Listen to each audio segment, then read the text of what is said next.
The Earnestly Speaking podcast is a show that is founded on free-flowing conversation and may at times venture into mature subjects. Listener discretion is advised.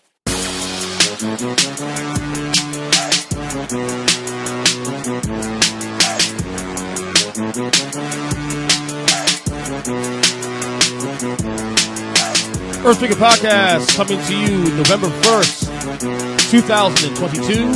How you guys doing? Happy holidays! Yes, I'm that guy. I'll have a little thing for you later on the show about that.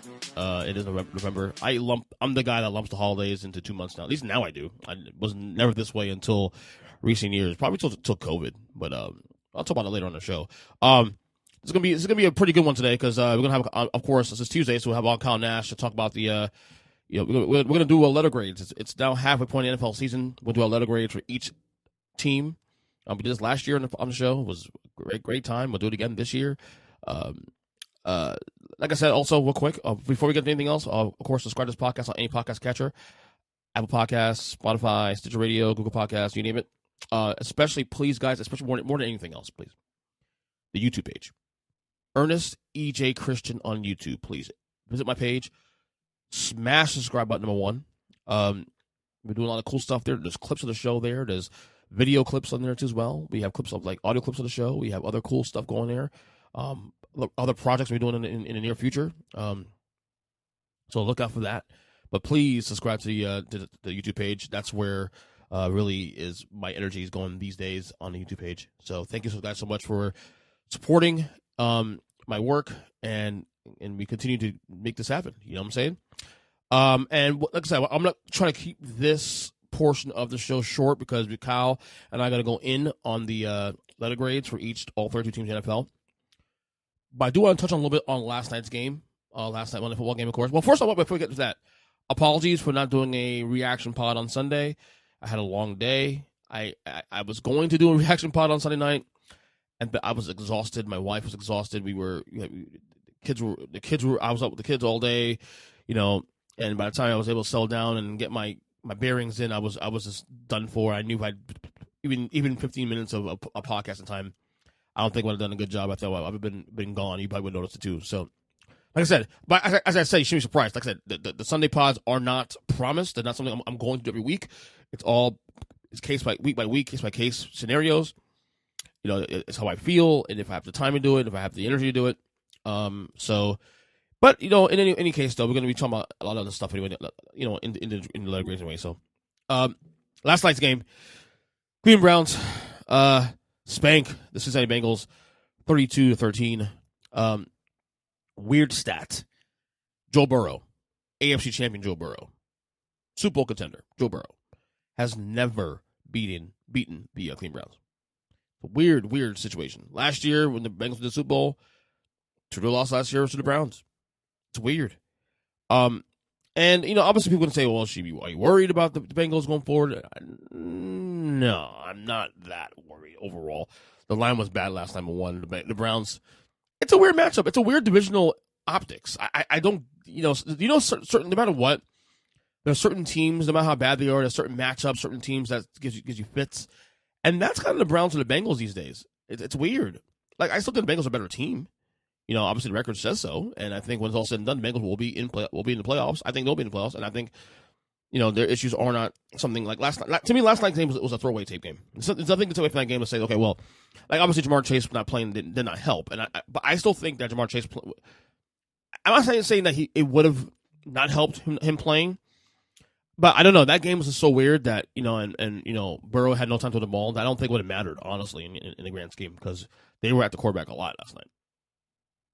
But this was their first real loss this year. When I say real loss, I mean in terms of getting spanked. Because they're 4-4, but 3 of the losses were on the last play of the game, second field goals. You know what I mean? Whether it was the Cowboys game or the Steelers game, it should have won week 1. And they lost another game. I can't remember exactly what it is. But am I worried about the Bengals moving forward? No, I'm not overall. I think they'll be in the playoffs. I think once you get Chase back, and they're too good a team to quit on. I just think this is a situation of weird matchups and divisional optics. It's just one of those weird things. So, but we'll see where they stand in my power rankings this week because I Had them number 4 last week, I believe, and they're going to drop, and we'll reveal those right now in just a second. Like I said, we'll be on Cal Nash in a couple minutes, but let's get to the rankings. I'm actually very curious. I know you guys are excited about this because my rankings are very polarizing to a lot of people. You know, this is to be on the Huddle podcast every Tuesday night. You know, we do a segment called Tool Time. That's my segment, and it's to reveal my rankings, and it gets shut every week though. People have an emotional not attachment, emotional reaction to the rankings. But you know what? Who cares? We're doing it again. Power rankings time. Hit the music. It's time. Week number 9. That's the halfway point of the year. This is gonna be fascinating. Bottom 5 first. Bottom 5 of the rankings. 28 to 32. Here we go. 28 newcomers. Pittsburgh Steelers. 29 Las Vegas Raiders. They are done. Raiders are done. And I think Josh McDaniels done too. He probably should be. Oh, God. Horrible year for Raiders. I thought I'd give them a chance. I thought they'd pill some wins after this bye week. Maybe they'd be back in the mix. They're done. 30, Carolina Panthers. Should have won against Atlanta on Sunday, but DJ Moore had other plans of taking his helmet off and costing the game. 31, the Detroit Lions. They're fading fast. And 32, of course, Houston Texans. Should be no surprises here in my bottom 5, honestly. You know? Here we go, number 10. 10 to 1. Here we go backwards. Number 10, the Tennessee Titans. Despite not having Ryan Tannehill this week, they are still in the top 10. They remain at number 10 this week. Malik Willis, 10 attempts this week. 55 yards. Didn't matter. King Henry himself, Derrick Henry, rushed for over 200 yards in a big win over the Houston Texans. Number 9. Welcome back, Miami Dolphins. It's clear that this team is much different with Tua Tagovailoa behind under center. Now, yes, he has the weapons, all that, but my God, when Tua's under center, this team responds better. You know, it's clear that, you know, whatever you may think about Tua and obviously the injury, you know, the concussions and stuff, and can he hold up? It's working. This is one of the most explosive offenses in the league. And Tua is right in the middle of it. So, I give him credit. Number 9 is the Miami Dolphins. Number 8, the Cincinnati Bengals. Like I said, falling a couple spots down. Like I said, I'm not worried about the Bengals long term. I think they'll be okay. But, this is one of those weird losses, but I think the losses early in the year could hurt them. You know, if it comes down to tiebreakers and missing the playoffs on one game, missing the division on one game. But I think it'll be fine. So 8, the Cincinnati Bengals. Number 7, their division mates, the Baltimore Ravens. Big win against the Buccaneers on Thursday Night Football. Like I said, Ravens have a lot of concerns there, of course. Holding late leads. We'll see in the second half of the year if they can rectify that. I still think if they could do that, they could be a threat in the AFC, at the top of the AFC. We'll see. Number 6, the Dallas Cowboys. Go humming along. And, we talk about MVPs and all that. We sure that Michael Parsons is MVP right now? This could be the year, could possibly be a year where we get a non-quarterback winning MVP. Who knows? Mike Parsons is in that conversation. He's having a fantastic year. And by the way, Dak Prescott's back. Dak Prescott 2 games in now. He looks okay now. The Cowboys are making a case to be that second team right now in the NFC.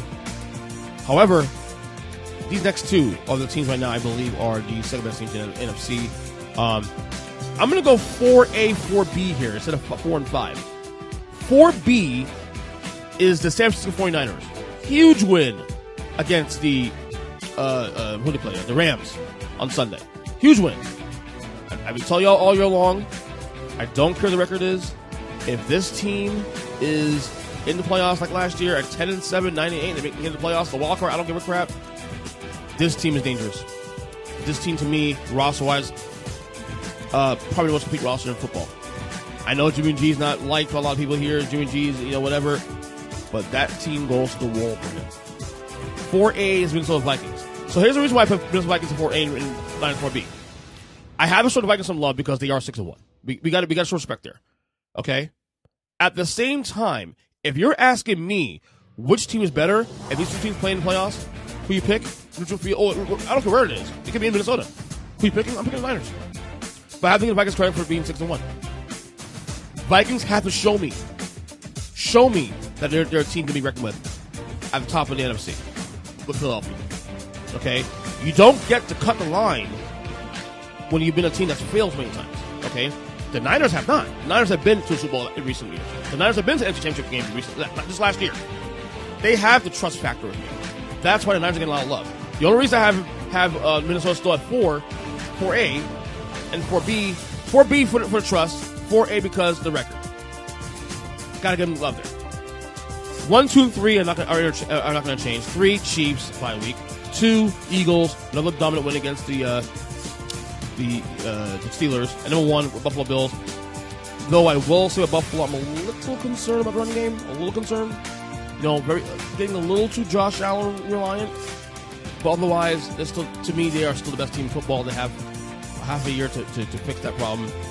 And as long as the playoffs roll through Buffalo, that's the major advantage. So again, there's your top 10 this week. Titans, Dolphins, Bengals, Ravens, Cowboys, Niners. Well, 1 through 10. Bills, Eagles, Chiefs, Vikings, Niners, Cowboys, Ravens, Bengals, Dolphins, and Titans. So 1 through 10. Bottom 5, of course, 20-32. Steelers, Raiders, Panthers, Lions, and Texans. And that's this week's Power 10, bottom 5 here on the Earnestly podcast. All right, it is time. It is time to do letter grades here on the podcast. So let's begin Kyle Nash as the student game, as we give all 32 teams letter grades for the halfway mark of the NFL season. All right, student game report, week number 9, halftime in the NFL, mid-season, halftime, what do you want to call it? Kyle for Nash, student game? Mid-season-ish. I keep trying to tell you after 9 weeks are complete is the mid-season, but, I tried to tell you, but you wouldn't listen. I don't ever listen to you, obviously. But this is going to be very simple. I may have a couple. Hold on, EJ Christian. I'm forced to cut you off for one reason. I have to give you a little credit. There are 2 things you have come to learn. 3, if you count taking notes, right? You have figured out about Josh Heupel, and you have figured out about the over in the Big 12. Other than that, you don't listen to a damn thing. Let's move on. I'm a rebel. What can I tell you? Anyway, so this is gonna be very simple. You're just a moron. I that too. No. I do have a couple of things on the back. I'm gonna ask a college football question. I'll ask on the back end of this. But cool. Today's segment is gonna be solely about letter grades for all 32 teams in the NFL. We did this last year. Had a great time with it. So figured to bring back again this year. Oh, what a rock! Let's not waste any time here. Let's start first. We're gonna go A through W. So in order. So let's go. Let's not waste any time here. Let's start with the 3 and 5 Arizona Cardinals. Oh, so you mean A through whatever with the geographical location rather than the team name? Gotcha.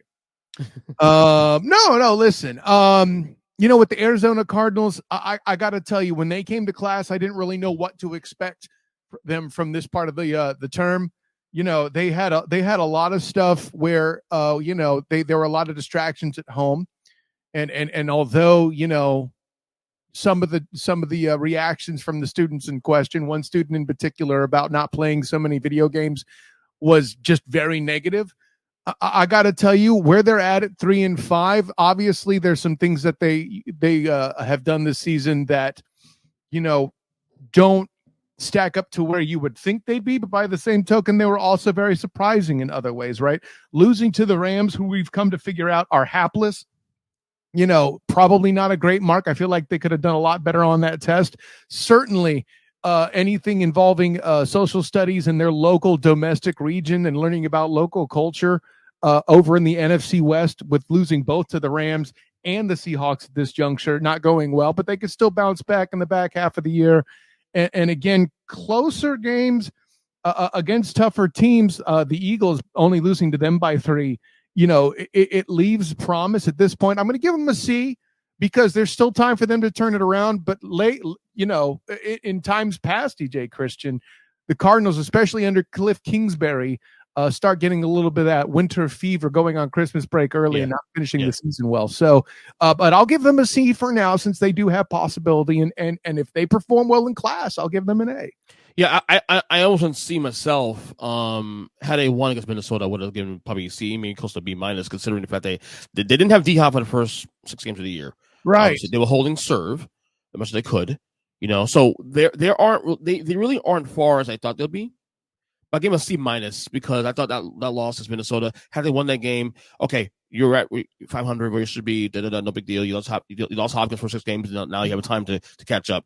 But there's a couple of games you probably should have won early on in the year, whatever.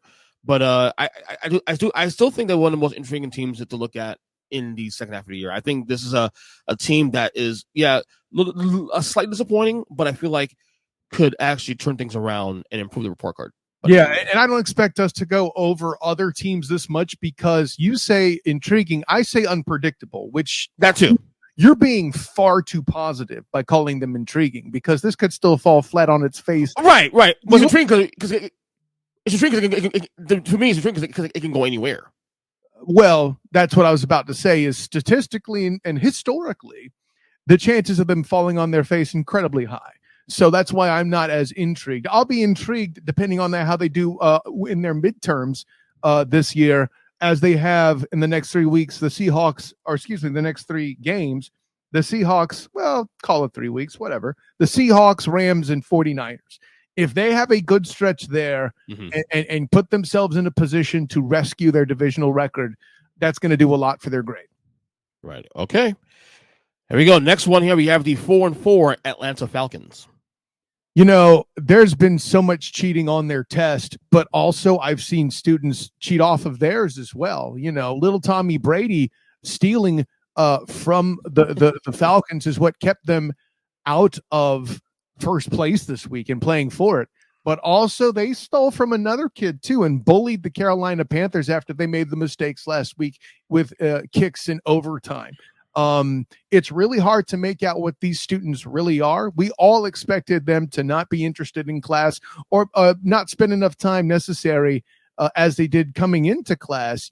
Any of the pre-required materials, the summer reading, they obviously didn't do because they thought Marcus Mariota was a good idea at quarterback. And yet somehow them reading material that wasn't recommended somehow has prepared them for class in an oddly better fashion than anyone expected. That being said, EJ Christian, the material mandated by the county in the NFC South is not very good. One might even think it's a Florida school. Oh, snap, political burn. But with all that in mind, the NFC South being as bad as it is, none of the schools are accredited at this point in the AFC South. But that being said, they're still paying for grades.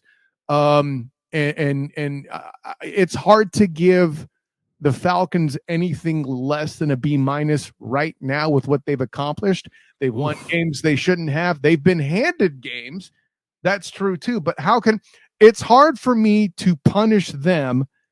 I mean, it's the DJ Khaled defense, right? All they do is win, win, win. I mean, granted, like their record isn't something in showing that they always win, right. But 3-3.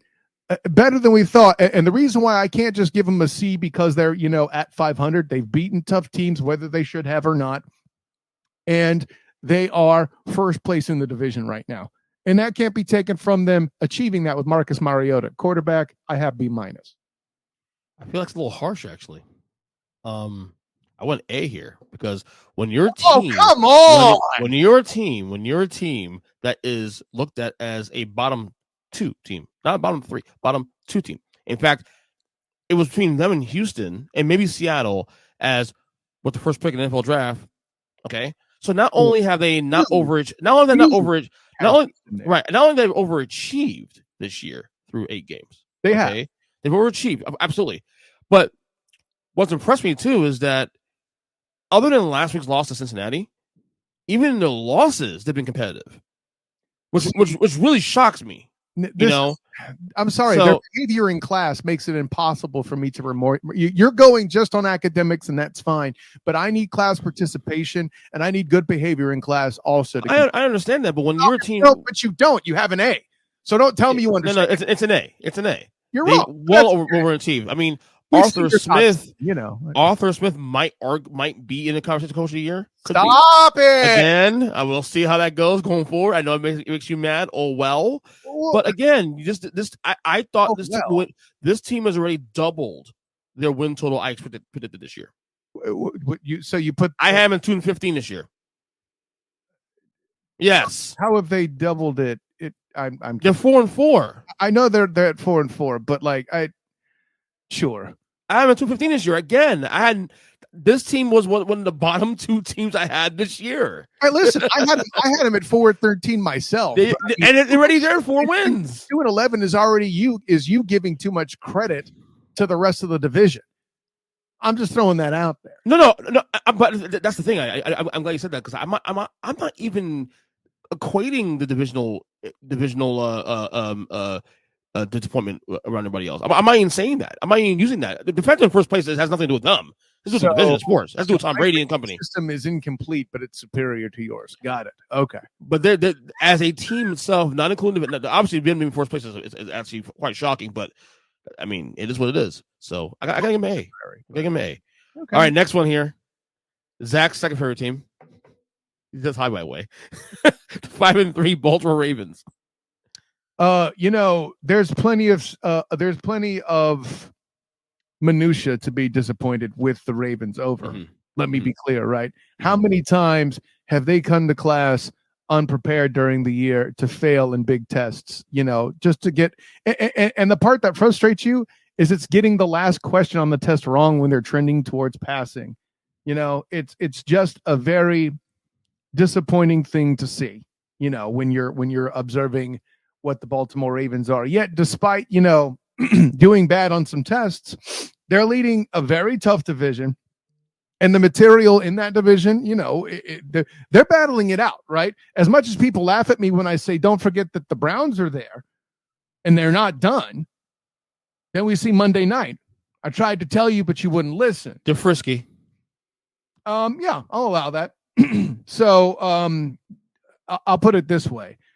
I've seen, you can't goof off and get spring fever. I mean, all 3 of their losses, in my opinion, should not be a thing. But by the same token, I can also hand you back the Bengals and the Browns as well. Those divisional scrapes where they nearly lost those. So like those kind of balance out. I would have liked to see them be a bit more dominant against the Bucks, but that is what it is. I'm going to go. I'm not prepared to call the Ravens a complete disappointment. I know I had them as one of the best teams in the conference, which is to say the league, because the AFC is clearly dominant, right? More on that later, I'm sure. Mm-hmm. I'm going to put them at a B. I'm going to say A- simply because I feel like giving a team in a tough division that's first place a B feels wrong in this instance. But if you said B+, I'm not mad at it either. Well, you should get mad at me now. I give him a C. Well, that's because you're a raging idiot who can't do anything. Right? Why the insults though? Why the insults here? I don't understand that. I don't understand why you're gonna throw the insults here. Because C is just really bad. What closing is about what closing games is a major issue. Yeah. Now they got a break last night with Cincinnati losing last. They got a break last night with Cincinnati losing last night. Let's be real. But this is a team again. Okay, so this is why I gave them a C. Record-wise, they're where we probably thought they'd be. 5-3, 6-2 ish. So where they're at right now in terms of record is not a surprise. But there's a lot of concerns here now. I mean, this is now this is a growing sample of an issue. Even against Tampa last week, that like I said, closing games out is going to be what costs them possibly a division. Now, obviously, Cincinnati has their own issues themselves too, though. But like I said, it's satisfactory. C is satisfactory. Okay, like they're having a good year. Lamar's Lamar, but closing games out is an issue for me. So C it is for me. Is the issue for you, and you're killing them by 2 letter grades for it. Apparently, the C doesn't stand for consistency in your evaluation. But hey, this is for fun, right? I love to frustrate you, man. Tuesdays with Kyle. Me first here, then hell love. Well, all right. Glad someone here is around here on your show to show the audience that somebody acknowledges you don't know what you're talking about. It's okay. Asshole. All right, dickhead. Next one. 6-1. Hey, you know what? At least I put my name on it, and I don't hide behind it. Honestly, I love it. That's what I'm saying. I love it. I know you do. I don't hide behind it like some of you other people, right? Ding. Yeah. All right, 6-1 Buffalo Bills. I can make plenty of cases for giving them an A- instead of an A. And you'll probably do that because of how harsh you've graded. But as we said, the C does not stand for consistency from you. That all being said, my good friend, how do you not put them in at an A? Like, they came in being the smartest kid in the class, and they're still clearly that in the NFL, right? The only other team that might be close is Kansas City. Sure, the Bills look mortal at times, but this is what happens when you have a smart kid in class, that it starts to get a little easy. They goof off a bit. And, I'm going to give them an A. Notice I didn't say an A+, right? Because I want to give them both room to improve and to get punished if they continue to slack throughout the year. Well, I also went A as well, too. I have one concern about Buffalo going forward. One major concern, which which is fixable again too, also, which is a good thing. Give them the room to grow, as you said. Is the running game, lack of running game. I mean, they're a little bit too Josh Allen reliant, and that could bite them in the ass if they're not careful. Now, the good thing for Buffalo this time around is that, assuming the standings hold the way it is right now currently, the big dynamic shift now between this year and the years past is that everything will roll through Buffalo to go to the Super Bowl. The road goes through Buffalo, if this holds, of course. And that's the major difference between them against KC in the last 2 years and them against KC this year, assuming this stays the way it is. But the running game could get a little better, of course. But other than that, they've done their job right. I mean, to me, they're still the best team in football right now, currently. And A is warranted. No A+. I think there's still space to grow, to get better, actually. By the way, pop quiz. Yeah. And you might have looked it up since you're taking notes already, but this is more for the listening audience than to test you. Okay. Who has the worst division in the AFC, or worst record in the division of the AFC East? The Patriots. Incorrect. Wait, divisional record or divisional record? Oh, in the AFC East? Yes. The Jets lost. No. The Dolphins lost to Dolphins. Incorrect. The Bills are 0-1, have yet to win a divisional game. Only played one game, to be fair. It's a technicality, surely. Yeah. But it's still the case. Because the Dolphins have lost to both Buffalo. No, they beat Buffalo. I apologize. They lost. No, actually, no, you're right. No, okay. That being said, they have an opportunity to turn that around this weekend as they play the Jets. So if they beat the Jets, which they will, well, hey, if you can predict things like that in this year, may the force be with you, partner. We'll see. I have my best week. In my picks this week. I 4-1 this weekend. Fucking Bengals cost me a 5-0 week. Anyway, let's go with the give, Mikey Byrne a hard time about that. That's not my problem. Way ahead of that. Way ahead of cover that one. All right, we got the 2-6 Carolina Panthers. Good God, just when they work really hard and study really hard, and you think you might have an opportunity to give them a piece of candy out of the treasure bucket, they find a way to disappoint you all over again. Now, I'll grant you, they've started to have a lot of problems at home. Key players have left the house out of their family. Their coach, Christian McCaffrey, their top receiver, to Arizona, of course, McCaffrey in San Francisco, who you're probably going to make the single biggest reason that you put the Niners back in the top 5, just like I said in my lock of the week on Tuesday. And it's also going to be the reason I'm going to dunk super hard on you. Just wait to hear the playback of this podcast. Let's wait till this hold up tonight. You just wait till huddle up tonight, because I'm going to show you how exactly I'm going to double up on you. I'm going to double up. Exactly wrong. I've doubled up on your frustration this week. No, I don't need frustration. I have facts, so I'll be fine. But at any rate, I don't know how you give the Bills anything more than a D. Wait, Panthers, you mean? Panthers. What did I said? Raiders. You said Bills. All right. Panthers a D. I mean, just with all that you've seen in their performance. Mm-hmm. The only reason I don't give them an outright F is there's been a lot of issues. And to be honest, if I wanted to be frustrated and, take out on them Danny Thompson and his stupidness on Facebook, I would give them like G-, but that's not possible. And I want to be more professional in that. So I will give the Panthers a D. For all the stupidity you and I have gone through the first couple teams here, I agree with you again. I have a D as well for Carolina. It would have been F. It could have been F weeks ago, but I think with Wilkes' a coach right now, they've somewhat stabilized a little bit. I mean, they should have beaten Atlanta on Sunday. They did beat Tampa last week, so they played a little bit better football the last couple of weeks. Actually, I mean, albeit trading away McCaffrey and obviously getting rid of Robbie Anderson and all that stuff. So they've done some things here internally to at least stabilize the team. That's always been very disappointing, obviously. So D for Carolina for me as well too. I'm with you 100%. Right.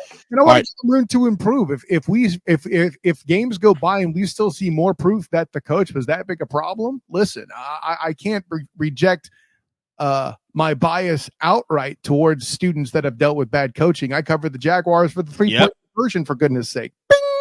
But yeah, there you go. All right, next one we have the 3-5 Chicago Bears. Just when you think a student has given up on school, period, and is, going to turn to crime to try to pay all the bills they've assessed in their salary cap, here they come being 3-5. Who had the Bears at 3-5? No, put your hand down. I'm going to give them a C. I want to leave room for improvement, but I also want to leave room for punishment, especially with the way that they've bullied and just treated Justin Fields very poorly, and he snapped back, and everybody got angry at Fields about that. But I think in this case, he was just defending himself from the bully that is the Bills' tradition in front office. But I'm going to leave it at a C for a moment for the Bears. So I was a C last night, and I went through this again. I'm going to go C plus because at least in the last couple of weeks. Now, granted, I'm not going to count the Dallas game. Dallas is another tier right now in comparison to these two teams. Right. I've seen improvement from Justin Fields. I've seen improvement. I've seen his team get a little better. Not saying they'd be good, but they've gotten a little better. That big win in New England on Monday Night Football last week, it kind of helped that case also too. They've been competitive, and I think you're starting to see some signs here. Okay, get this guy some weapons, man. Get him some weapons. I mean, it's Fields or bust. The defense has been okay. Bad week this week, obviously. I'm standing this week because of Dallas, but I've seen some signs of life here with Chicago. They're not a bottom favorite team by no means. I mean, they're definitely a bottom 10 team, but I've seen a little bit of life in the last couple of weeks. So I have to give them a little credit there. We cited problems at home. They're going to need special tutoring, I think, in order to truly have a permanent passing grade in the form of a new GM or something like that. But I don't know if the franchise is prepared or if the situation at home will warrant or execute such tutoring. Right. All right. We have the AFC champs at 4-4, the Cincinnati Bengals. This is among the tougher ones to grade, don't you think? It is. Oh yeah. There were problems at home, and there was, fortunately, one can give chicken pox to the rest of the class as they do as a kid, but when a student has an appendectomy and they're starting behind, you have to give them a little bit of special consideration on that. And what we've seen from little Joey Burr and company is better, but still hasn't really figured out. I'm very unhappy with the lack of preparation over the summer and into the fall, getting ready for the Browns. That's unacceptable. Weird stat, 0-4 with the Browns. Yeah, absolutely crazy. And I think at this point, that's what's going to prevent the Bengals A for me. I'm going to go B-. I want to leave room for improvement. I want to see if little Joey Burr and his team's doing all right. I know that Jamar Chase, has been dinged up at times, so it's been tougher. He's out for another 4 weeks, I think. So yeah, exactly. Weeks. So I'm going to say B rather than B-. See what they do. So I was at a B- last night going to the game. That was a pretty bad loss, though. I mean, I know it's not Chase and all that, but that was the first real loss of the year, honestly, because the other three losses, they lost by a field goal, last play of the game kind of thing. So once again, you're ignoring the interdivisional statement that you. No, right. But I mean, they're 4-4. The other thing I would add to the Browns thing, but before I'm gonna let you finish, but the Browns thing, the reason why I don't grade them as hard as you do is there's going to be a second round. If that gets, again, leaving that room for improvement, right? Yeah, and the same to the Browns later, and that's why I'm doing C+, because they're kind of look. Okay. This might be the hardest thing to grade for me because they should be at least 6-2. I mean, when looking at some of those losses they've had over the year, but yet at the same time, I'm not gonna. I don't want to kill them because the Burrow epidemic thing, all that. I want to kill them from that. But you apparently, I have them at B minus last night, and then last night's loss kind of just. I don't know. They looked that line. Look, the line has been. They were playing better last couple of weeks, and then they kind of went down last night. I mean, A little inconsistent. Your grade, just so you know, just looking at the schedule quickly, your grade is punishing little Joey Burr for his appendectomy. Clearly. Well, again, I think had they won last night, or I'll give you this: had they not gotten blown out last night, might have still been B minus. That's more logic than you've had in the past. I'll grant you that. Carry on. Yeah, there you go. I liked it. But yeah, so there's still room for improvement. I expect them to be in the playoffs still. I think they're good enough. I think they're going to go. I had them going to heater, and this is obviously a bump in the road. I don't think Chase playing last night would have helped much. To be honest with you, I just think that line was so bad last night that Burrow had no time to the ball anyway. So no, there's something to that. I heard the joke made that Jamar Chase is the best thing for Joey Burr's protection. Yeah, which makes sense. You're more inclined to blitz if they don't have somebody to kill you over the top. Should they not get home? I get that. Right. Speaking of the opponent lost to last night, the Cleveland Browns are next 3-5. Boy, yeah. It's really hard to evaluate them. They've had a lot of issues in the family, so to speak. You wonder when they come to school if there's going to be some sort of let's just say you've heard some reports from the community service officer at the school about some shady stuff that the students might be into there involving the Browns. But I'll put it this way. It's hard to grade a team harshly when they are doing things you did not expect they would do. Mm-hmm. Right? So 3-5 here, to be honest, is actually about what I expected them to do, right? So they're not below expectations, they're not above expectations. I'm going to give them a C for now. I picked them winning 6 games. And soon they'll have to welcome back Deshaun Watson, regardless of the ethical issues and questions on that. The school board has ruled that, he's going to be allowed to play this season, no matter how you feel about that. Mm-hmm. But without him, without that and some other necessary academic resources, 3-5 in this division isn't horrible, and give them credit for doing what they did to the Bengals on Monday. I if we're going to penalize one, we have to kind of reward the other. I feel like I have the Browns at a C. Same boat here, C as well. It's hard because they are where we thought they'd be around this when we were doing our assessment of how many games Watson's going to miss and the schedule and where they'll be. We all said probably 3-5, probably they could get some breaks here and there. I probably want to give them a C minus because there's some games early in the year they should have won, that they had a chance to win, and they blew. Jet game being number 1 for starters. The Falcons game was another one too, also especially. So they had an opportunity not only to hold the fort down, but to actually have a lead in this division. So you take both sides of the argument and split the middle. Give it a C.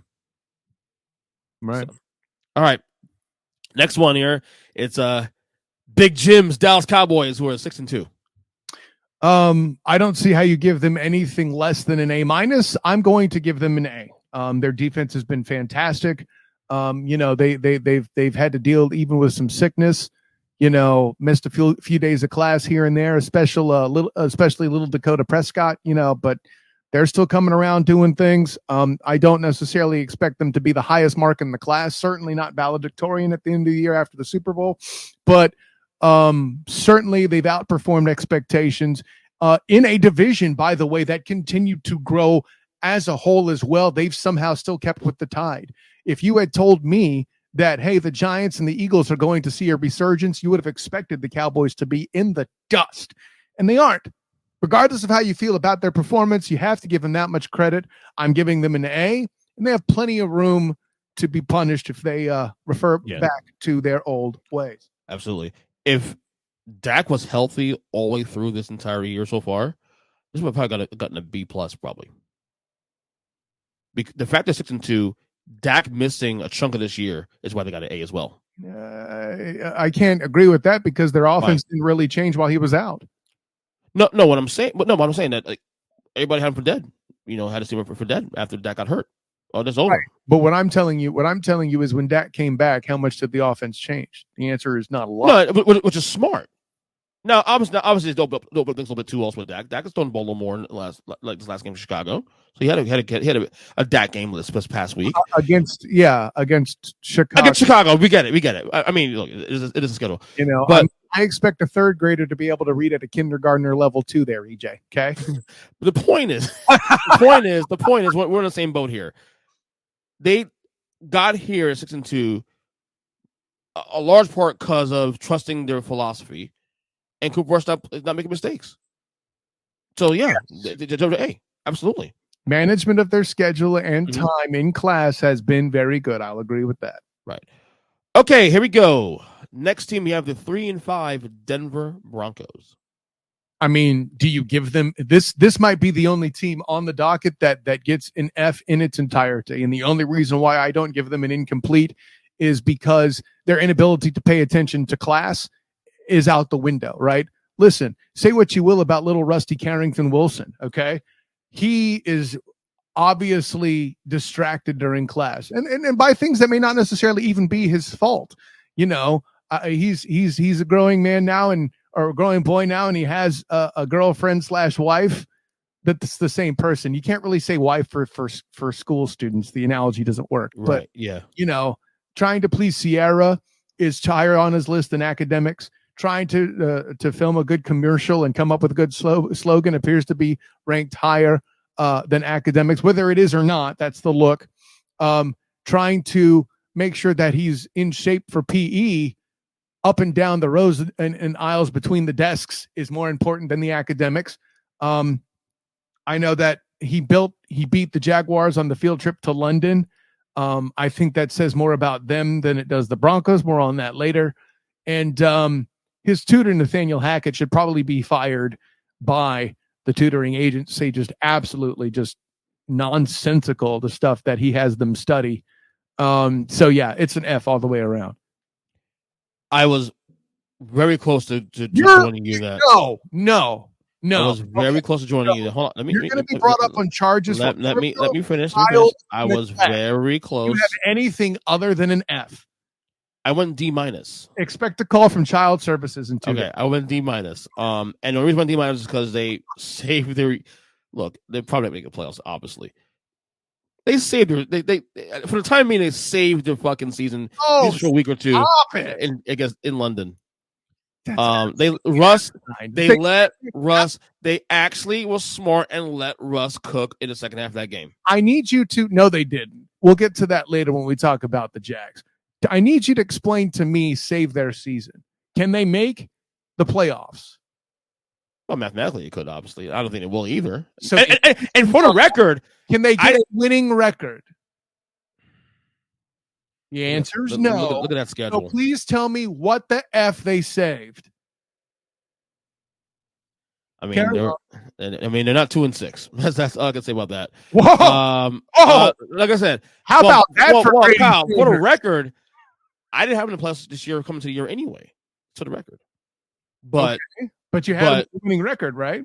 10-7, 10-7, 9-8, 10-7. Yeah. Now, what's interesting is you and I had them both at that same record. I had them sneaking in because I had a gaggle of 10-win teams, but that's a whole other question. The punchline is I still don't get saved their season when this is a team you predicted at 10-7, and there is no damn way you think they're getting there. That's asinine, dude. That doesn't. I'm just saying. Well, I mean, look, it is what it is. I get what you're saying. I get your point, but D-, only because they say we're in the same. We have the same realm. Yeah, I got it. D is for don't think. C is for consistency. Got it. Okay. All right. The 1-6 Detroit Lions. Boy, did they have a lot of promise this year. They were, they got new books. They got new pens and pencils. They looked really flashy. They even went and got some new clothes for class and still aren't doing any good on the tests. You got to give them a D. Yeah, it's ironic. me giving them a D as a grade might be the first instances of them having a D as a team. EJ? Damn. I went F. Fair. I don't like what I see last couple weeks. They've just fallen apart. And yes, injuries part of that too, but not really. You've seen what they do even with the injuries, right? Just like they went from a team that have some promise, and they're gonna be the frisky team that could maybe sneak into playoffs all of a sudden. Also, listen, No. I sell out for the pun too. If I give him the F, I couldn't have made the joke about the D. Yes, true. All right, this will be fun. 3-5 Green Bay Packers. How do they have anything other than a D- right now? Or an F? If you want to give them an F, I can live with that. But like, I can't grade them higher than that. Oh, we're really young. Hey, you still got to come to class and come to class prepared. And if you don't, that's a you problem. Maybe it's due to certain issues at home.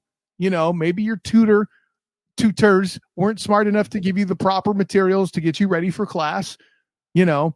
But just because, oh, the book is brand new isn't an excuse. You've been a great student. You've been a top student in the class for the past 2 years. I don't want to hear about, oh, everybody's young.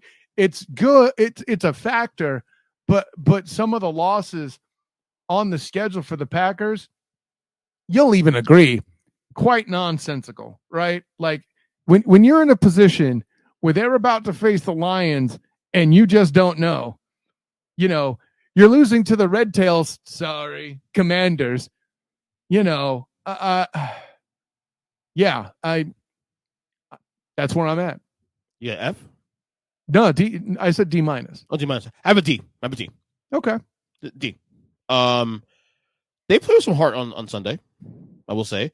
I thought they'd show up in terms of like cover. I know there's no chance they would win that against Buffalo. Okay. But my thing was, do you show up and let this shit go away?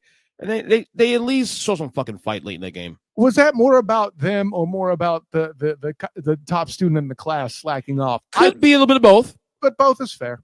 Could be a little bit of both. And I said they'll cover the spread. I said the Green Bay will cover, which they did. Great. It's like the fourth time you've told the world that. Nobody cares. Oh my God. Who the hell cares? Let's do that in studio. That is hot. Anyway. I love it. All right, here we go. The 1-5-1 Houston Texans. God, talk about a team that's tough to grade. You know, you knew that they came in with some special needs in the first place, and that the state has not funded them enough to give them the help they need. I do admit that their tutor, Lovie Smith, is doing a lot more than I would have possibly imagined coaching. Agreed. But I mean, again, knowing they're coming in with special needs, I'm going to give them a little bit of grace. I'm going to say D+. You know, they've certainly exposed some other issues with students throughout the class, but I think, you know, so to their credit, they've outperformed other students at times, right? Or at least performed on par with, since they have a draw, right, EJ? Yeah, true. So yeah, I'm going to go D+. Probably crazy. I gave them a C. They've been competitive. Okay. They've been competitive this year. Like they've been in the losses. Been competitive. Like, I mean, notwithstanding like the one loss against the Raiders, which is bad now, but they've been competitive. They've been a hard out this year for teams, and with a team they don't have any talent. Well, I mean, losing to students like the Broncos and the Bears, that kind of shoots your. I get it. Yeah, I get it. I mean, but when you are considered the worst team in football coming to the year, and you were that last year. Well, I don't know who considered this team being the worst in football, because it certainly wasn't me. No, I know I was. I know a couple guys on the panel was Houston in the one pick in the draft. So well, I tried to tell you, but you wouldn't listen. One day, maybe. No, I gave him a C though. I think the fight is good to see. Well, I thought they'd be like 0-7 right now. Honestly. If they're surpassing your expectations that much, your C is certainly not as bad as some of the other grades you've proctored. Uttered is good, proctored throughout the day. Yeah. So, all right, here we go. This will be a fun one. The 3-4-1 Indianapolis Colts. F, outright, full stop, period, end of sentence and story. I had to listen to so much gloating from the parents over the summer. I had to listen to so much of the mouth of these students about how they were assured to win this division. If you're going to be arrogant in my class, you better come with the grades, and you didn't. Bottom line, full stop, period, end of sentence, end of story. You're still completely owned by the Jags in Jacksonville. Yeah, I get it. You snuck by on with a win in Indianapolis, where apparently the Jaguars can't play on the strength of being Shaquille Griffin off of a big pass. But let's be honest, you got outplayed in that game too. So, yeah, for my money, the Colts are just completely disappointing. You drew with a team that I referred to as a special needs child. That should tell you everything else you need to know. And oh, by the way, your win, air quotes, on Thursday, America lost that Thursday. Against Denver, you mean? Against Denver, absolutely. I was on the Indy Intercept, right? An Indianapolis podcast. All 5 of their hosts and me as the Jacksonville Jaguar expert coming in, talking for the game that following week, right? And they all 6 of them said that it was a tough game to watch despite the win. You know. That should tell you everything you need to know. Right. You go from telling me you are assured to win the South to watching this win was gross. That's an F, period. I didn't go as harsh as you, but I went D on this one. Yeah, no, let me be clear. I'm penalizing for arrogance there. You grading a D is cool. Me, I had somebody come on my show, and I love Chris Lewis. See, Lou is my guy. He's an excellent analyst. I like what he does. But he assured me that the Colts were going to win that division. The only reason I went this high for them, D, is I don't know because I acknowledge that they're really bad. Mm-hmm. How the fuck they have 3 wins on the docket already? That's what shocks me. Huh? Look at the division. Agreed. 3 wins. I mean, because they look like the worst team in the division, honestly, and I mean that, including Houston, for record. On any given Sunday, that's possible. Exactly. With that. Yeah. It's really strange. The team you cover weekly, the 2-6 Jacksonville Jaguars. The 2-6. Oh yeah. By the way, the one you're figuring out is the one time they beat the Chiefs. Right, and that's the reason they get the high. That's what. I mean, that's a lot of love for just deciding to study for one test. There's some leash there. That's about it. Sure. Anyway, go to your Jags. We made jokes about the D and lack thereof, and at times they have defense, but I have to give them a D+ for disappointment. The Jacksonville Jaguars on their schedule have maybe one air quotes impressive win, and of course that's the Chargers. Of the 2 they have, they should have at least, I'm going to say, 2 more wins, and I can make an argument for 3 or 4, but I'm not going to do that. Mm-hmm. Oh yeah, especially the way you just completely disrespected your former student and current teacher. Well, he's not a current teacher, but to disrespect former student and one of the best students in the franchise's history, the first to get into the Hall of Fame, Tony Baselli, by letting the Texans do what they did on the game where he was going to have his Hall of Fame induction ring presented and his number retired, and you put up 6 points. Really? Yeah. No, there's some punishment there. I have them at D+. You know what? I'm going to say a D. I'm going to take the plus off for that. This team still has shown signs of life, and in this division, it's impossible to rule them out yet. That being said, they got the Raiders and Chiefs before the bye and an awful lot of other difficult stuff to make themselves actually playoff worthy, even against the hapless Titans, who are still somehow top of their division.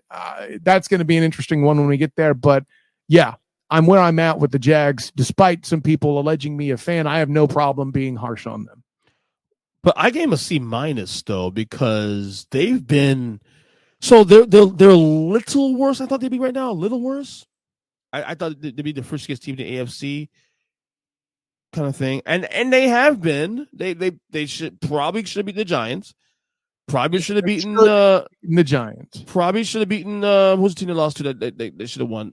The Denver game was up for taking too as well this past Sunday. There's another game also in there that they probably should have won too. The Eagles. Possibly. How many turnovers and how quickly did they go? Correct. Right. So they and here's a weird stat here too. Also, I posted this on a group chat yesterday. The 2-6 Jaguars have a plus point differential right now. So currently. Let me tell you why numbers lie. No. The Titans 5-2 in first place have a minus point differential. You again why numbers lie. Right. Of course. Yeah, well, for one game. Their wins are obviously shutting out the Colts, who were ravaged by injury, and then a 28-point win, a differential higher than the shutout, which in itself is a statistical anomaly, right? Now, and then a 28-point differential over a Chargers team that was also injured all over their receiver core and defense, much like the Colts. So, yes, this is why numbers lie. This is what happens when you beat up teams that you're supposed to, and you lose the games you should. And I'm not even talking about the Red Teals. That was week 1. But the close losses, though, are the ones I'm like, okay, so you guys are not that far off, though. Like, the record is the record, but you're maybe 2 or 3 plays combined in those games from being maybe a 4-4, 5-3 team. Listen. So, I mean, it's one of those things where, like, okay, I reckon you guys are a young team. You're going to get better at some point. So. Show me first. I'm done with it. This team's going to get better. This team's going to get better, especially with all the self-inflicted wounds that this team is notorious for, man. Right. Agreed. Taking the game. A Giants fan might know this already, but you don't. So it's going to be 13 penalties. Shut up. To 8. I saw that, Dick. Stop that. All right. The Kansas City Chiefs 5-2.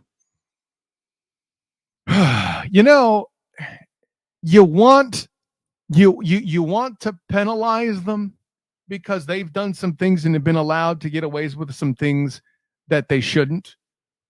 But by the same token, you also know that they had a lot of heartbreak with their home situation in the offseason with Tyreek Hill moving away.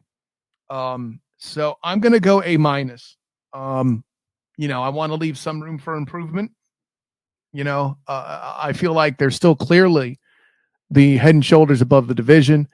I still think clearly they're the second, if not the best team in the conference, which then by extension means the NFL because the NFC is so hapless. There's nothing else I really have to add to that. I have an A. And here's why. We had questions come to the year about this team. In fact, I had the Raiders winning the division, not the Chiefs. Chiefs the wild card. Clearly, that ain't gonna happen. Clearly, that's not gonna shake out. How will he do without Tyreek Hill? He's doing okay without Tyreek Hill. You know what I mean? So obviously the one loss that was concerning was the Colts loss, but that was all special teams too, especially. So we can, overall this team is still in the mix. I don't buy that. 17 points and you have Patrick LeVon Mahomes the second. Bull crap. And the Colts are down Shaq Leonard. Stop it. No. It wasn't just special teams. You're Patrick LeVon Mahomes the second. I hear about how great a student you are all the time. Oh, it's the special teams. No. An NFL quarterback, especially one alleged to be the best in the league, should be able to put up 20 points or more, probably more, on a defense that's that injured. No, sir. What is clear is that they are right now the clear, at least in this season right now, they are the clear number 2 team in the conference. Yes, so, and by extension, the league. Probably, yeah. Even though you're completely unable to do that on your top 10 because you have a horrible time doing your top 10. Whatever. Get over it. All right, next one. You can't handle the truth. It's okay, Mr. Jessup. All right, next one here we have the Colonel. Sorry. Colonel or Sir. All right. Stay in the division, buddy. The 4-3 LA Chargers. I'm going to go off the rails here. Incomplete. We don't know what this team looks like. Mm-hmm. They've been without Keenan Allen so long. They were missing a Bosa on their line for an extended period of time. Even Justin Herbert fractured cartilage in his ribs for how many weeks he was playing with. He might still be playing with it. Hell, I don't know. Yeah. But the fact they're still doing what they're doing despite all that is impressive. I can't really accurately grade them in my mind with all that going on. Yeah, I know they lost to the Jags big, and I know why. All those injuries. I can't think of a team more overall affected by injuries. Sure, they kept their starting quarterback, but at a fraction of his former self, right? I would argue that the quarterback situation was more of an impact in Dallas than it was here. They actually changed guys, that's where I'm at. Like the quarterback adjustment situation was more, what's his word? Chaotic, I would say, with the Chargers, even though the Patriots and the Cowboys changed guys. That's what I meant to say, because at least there was some maintenance of stability. You didn't know what to expect from Herbert, and he delivered. Which is why I gave him C+. Okay. Because I agree with you. I know where they're at. I think they are kind of where we thought they'd be in a sense, but then also have injuries too, and Herbert could be still hurt and all that. So C+ is pretty well at 4-3, and then they're within range of still getting the wild card and all that, but also enough space to where they fall apart that we can grade them harshly in the end of the year. Yeah, so I'm with you. I had to go incomplete because I picked them to win the division by a single game. So if I'm wrong by one game, like literally my entire AFC West and by extension conference rankings are completely blown up, which with how the rest of the AFC West is done, that's already achieved. I can guarantee you. I mean, it's not Washington Commanders bad, but it's pretty bad. It's not Carolina Panthers bad, but it's pretty bad. So, I took a shot at Muehlheisen for you. You're welcome. So with all that in mind, I get it. Yeah. Let's stay in the stadium. LA Rams, Super Bowl champions. Let's stay in the stadium. I like that. Somebody had a little bit of summer fever coming into the year. What's that? A lot of summer fever. Fuck. Yeah. I'm going to go D+. There's still a chance they can battle it back and do some things, but they're going to have to work really hard in the rest of the term or rest of the year. So I'll leave it at that.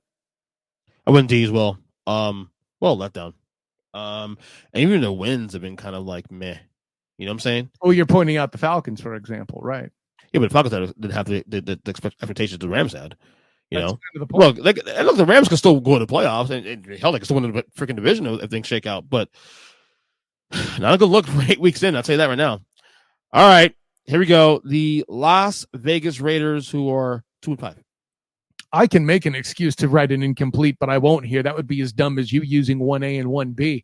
I'm gonna go a D here as well. While I wasn't a big enough adult to pick them to make them win the division as you were, I did make them a playoff team. So I am disappointed. This defense is even worse than we thought. And Derek Carr is I'm going to say the new Matt Stafford / Russell Wilson, a complete and total lack of respect for his talent based on the team that's around him. The coaching staff is not using Josh Jacobs often enough, in my opinion, or at least they weren't earlier in the year. Just allowing a lot of things to happen that shouldn't. Raiders get a D. Oh no. Oh no. They got an F, motherfucker.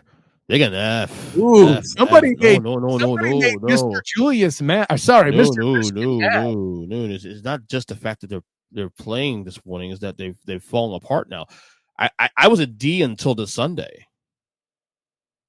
It's very interesting how single games alter your point of view so easily. Okay, but again, this team had a chance. As slow as they started, and we did this on the pod actually a couple weeks ago. Mm-hmm. I think at the time they're 1-3. Okay, fine, 1-3, but they could probably climb out of this thing. Maybe we'll see what happens. And you pull that shit 24-0 against the Saints. I know. I mean, the Saints is pretty bad. I'll grant you. I don't care if it's in New Orleans 24-0. And now it bears a question. Now we're now hearing fans chant to fire Josh McDaniels. I mean, what are you that? Clear time. Clear. I don't know about a first year firing for him necessarily, but if they did it, I wouldn't be mad either. I didn't like the hire in the first place, if we're being honest. Yeah. F. Okay. Ugh, putrid. Listen. All right. And so you're blaming the tutor, which is fine. F. Okay. Miami Dolphins 5-3. Go. Whew. How do you not give them an A? Like you have to reward improvement, and that's what they did in this class. Period. Point blank. Sure, they were handed some things. Sure, some things could be better, but at this point, I feel like if they maintain this, they have the pace to be impressive and make the playoffs in the tougher conference. And the fact that they're in that position, they deserve an A. Period. Point blank. End of story. Yeah, I went B plus. Jesus Christ, why? Well, again, there's some concerns with the defense. There are little concerns about the defense, which we thought was part of the calling card coming to the year. A little concerning. Fixable. A little bit of space. Fixable. What's clear is, look, I don't know where you stand on the whole Tua argument. This is obviously a different team with Tua under center. You can see that week to week now. The fact that they've had to, hell, I forget the quarterback's name, but what was it? Skyler, what's his butt? The fact that they had to throw in the third string out there and they're still, battling the way they are, and you're going to punish them just like you did little. Why is it B? Punishing them just like you did little Joey Burr for the appendectomy? No, how was B plus a punishment? Because they deserve an A, Ernest Christian. Now you can have Dolphin fans crying fire my ass. Damn it, I hate you. Damn, I hate you, Scott. Fucking Kyle, I swear to God. All right, next one. The 6-1 Minnesota Vikings. I mean, they're that kid that sits in class and does their work, and you're not sure if they really understand the material. By default, they have to get an A, right? No, you don't. Okay. This is your grades. Talk me out of it. I give it B plus. Oh, okay. Then we're on the same page. I'm not surprised. So to be honest with you, I'm not surprised they're record-wise this good. They've always had a talent. You and I have said for years that this team has been one of the better constructed rosters in the last couple, at least 5 years, and they've always underwhelmed every year. This year, they've obviously not every game's been impressive. So, but when you combine that with the ineptitude of that division too, especially you should be 6-1 right now. Where this team gets graded harshly is in the playoffs. Cool, do it. Are we there yet? Not there yet. Then how are we grading harshly? No. I'm saying in general. I'm talking about narrative, but overall, sorry, my eyes are itchy. Minnesota's you're grading. Good God. I mean, they're doing their job. They won games they were supposed to win. I guess not almost been impressive though, because Detroit should have won that game against Minnesota. What was it looking at the Chicago game that got a little hairy too? So, I can't punish the student because of the lack of curriculum. Right. A B plus is where they're at. Yeah, I'm not surprised where they're at. But I have trust issues too. That B plus is a lot worse than the ones you gave the Dolphins. I that baffles me. But relax, Kyle. It baffles me. A lot of things baffle you about what I do. We come to this podcast for the last 10 years, just still want to come and spar with me. So, well, no, that's not baffling. It's just that's a you problem. You problem to think you're sexy. Okay. I mean, I would wing under my eyes itch. All right, we got the 4-4 New England Patriots. Golly, I can be a tough one. I can make an argument to make this incomplete, but I won't. We didn't have. We wondered how the situation at home was going to affect the Patriots' play. And to be honest, them at 4-4, I can make as big an argument that's amazing as much as I can disappointing, right? They were the ones that I feel like first exposed the Packers. And, losing to the Dolphins, we kind of expected it. I didn't pick that game simply because I wasn't brave enough, but the Dolphins showed me that they are a team that deserves an A. But losing to the Ravens, not shocking that they did that. We predicted that. But they've done enough to show other students where they need to get better. And if you're capable of driving other students to improve, you can't be that bad yourself. I'm going to say B minus. I was going to say C plus, but I talked myself into B minus. I went C. Okay. They're kind of where I thought they'd be for the most part. Like we would talk about this pre-season about, I thought this team be maybe 8-9 team, and they're on pace to being kind of in that conversation. We'll see how things shake out the rest of the year. They're doing this right now with a quarterback that they're not sure they like or not. So all considering, you got to give. This has been in my opinion, a satisfactory year for the Patriots. Obviously, the Patriots fans want to see more because they're spoiled as shit. But whatever. But C is, I think go C plus. Honestly, Maybe upgrade that to C plus because so pretty close to me. Then there you go. This is a team that's not really that talented either. They have a couple other than Matthew Judon. Who else they got really? That's hey, Haley Zappi has entered the chat. Well, he's not starting this week, so we don't know. But it's a joke, EJ. I get it. All right, let's go down south to the New Orleans Saints, who are 3-5. Reason why this grade is tough is because I didn't expect a lot out of them anyway. We're gonna have the same thing. I think here. Here he comes. I think so. I didn't expect them to do a whole lot. Anyway, I had them outside looking in for the playoffs, and they're trending toward that. Mm-hmm. Now I know it'll look bad that they lost to the Bucks, but the Bucks were still a stronger team then. I know it'll look bad that they lost to the Panthers. Panthers were a more full team then. I know that it might look bad on the surface losing to the Vikings, but they're one of the best teams in the NFC record-wise. I can't say allegedly because mathematically it's true.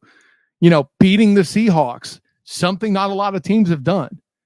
That has to be accounted for. So they lost to the Bengals. That's not so bad. Losing to the Cardinals, meh, and then bouncing back by destroying the Raiders. I can't give them worse than a C plus. Can you? I gave him a C. Okay, you did, but I gave him a C. I get it because they are where I thought they'd be. A lot of people like Peter King had them winning the division and number 1 seed. I'm like, no, yeah, well, number 1 seed in the conference. Make sure you're clear about that. Yeah. Okay. Number 1 seed in the conference. Yeah. So no, I mean, I thought they'd be at this point about 3 or 4 win teams. So that's where they're at. Student for the badly written curriculum. Right.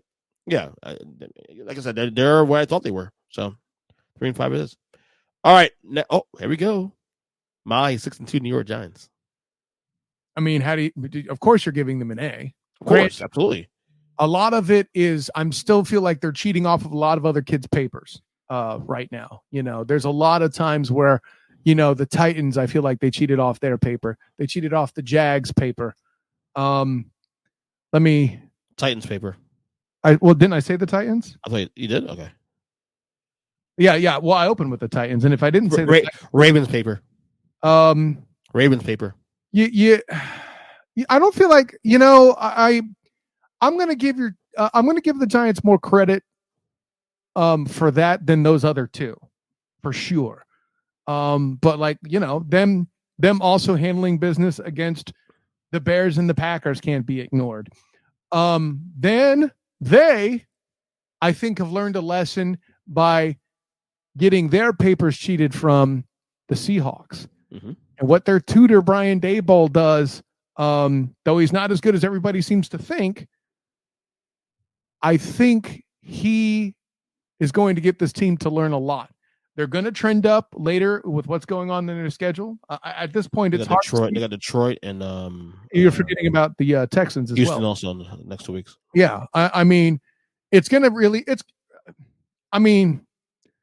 Until we see what they do against the Eagles, which we won't be able to do until December, right? Them coming out and doing what they did against the Cowboys was also interesting. That game was closer than I remember it being. Yeah. Yeah. I mean, I don't know did I say A or A minus? You said A. I'm going to keep A then because I had an A also too. And had they won in Seattle this week, going cross country after being on the road last week, I would have given an A plus. I would have given an A plus because I don't give a shit who you are. If the Giants were sitting at 7-1 through 8 weeks, that'd been a start of the year. Because what you're telling me is they would have no room for improvement in your mind. I'm just saying we're great. Well, yeah. The thing is, we're grading them on what they did first 8 weeks, also too. Don't forget that. Yeah. Well, right. And so, listen, you can answer yes to that question. Your analysis isn't completely asinine, except for one thing, buddy. You have constantly used the statement "smoke and mirrors," which it is. Team isn't that good. If that's really the case, then they're showing you something to where you have to leave room for improvement. Right. So it is an A. Like I said, because again, I had this team being a 5-win team this year. I said 40-year starter. If they win 7 games, that's success for this team. 7-10 success. They're almost there. So an A reflects success, right? Right. I think an A plus reflects perfection. This team ain't that. No, fuck no. Hell no. Next one here, we have the New York Jets. You got to give them an A. You got to give them an A because you're starting the year starting Joe effing Flacco against his former team. Good God, right? Mm-hmm. And then you proceed to win other games that you weren't expected to. Beating the Browns is kind of a push. I get that. You lost to the Bengals. Not going to punish you for that. Then you go down the list, beating the Dolphins in a way that just, the Dolphins were down. That's fair. You're involved in the exposure of the Packers. And, listen, little Zachy Wilson, I never thought was a very good student. I really don't think he belonged in the school of the NFL. So him having one bad week against the Patriots, I'm not going to hold that against him so much. Nobody had this in their docket. I want to give tutor Robert Saleh more credit than I would Brian Dable at this point, because at this point, I already feel like I owe him a number of receipts already. So, in light, me giving the Jets an A is Robert Saleh collecting those receipts. That's what I'll say. I went A minus. Fair. Would have been an A, but this week's kind of disappointing.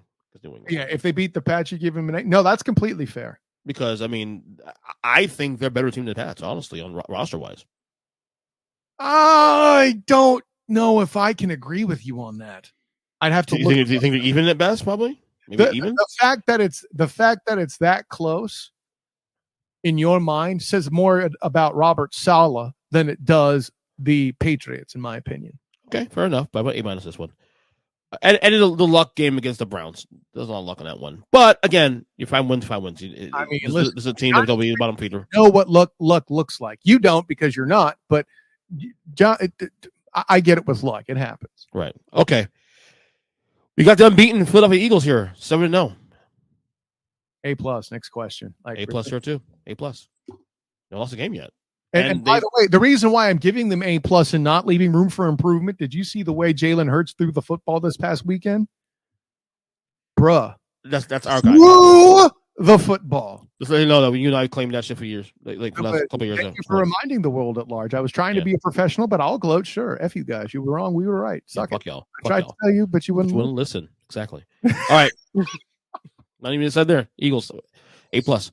All right. We have the 2-6 Pittsburgh Steelers.